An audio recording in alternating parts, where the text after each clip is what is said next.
The power of the Lord was upon me, and I was carried away by the Spirit of the Lord to a valley full of old, dry bones that were scattered everywhere across the ground.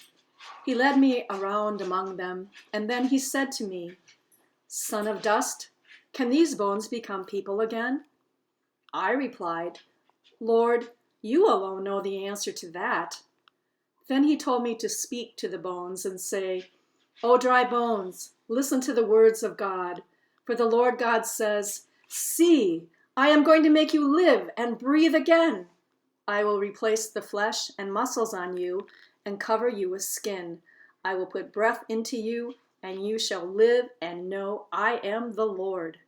So I spoke these words from God, just as he told me to, and suddenly there was a rattling noise from all across the valley, and the bones of each body came together and attached to each other as they used to be. Then, as I watched, the muscles and flesh formed over the bones, and skin covered them, but the bodies had no breath.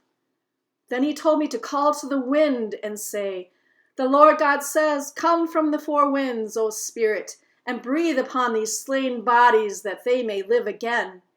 So I spoke to the winds as he commanded me, and the bodies began breathing. They lived and stood up, a very great army. Then he told me what the vision meant. "These bones," he said, "represent all the people of Israel. They say, 'We have become a heap of dried out bones. All hope is gone.' But tell them, the Lord God says, 'My people, I will open your graves of exile and cause you to rise again and return to the land of Israel.' And then at last, O my people, you will know I am the Lord. I will put my spirit into you, and you shall live and return home again to your own land. Then you will know that I, the Lord, have done just what I promised you."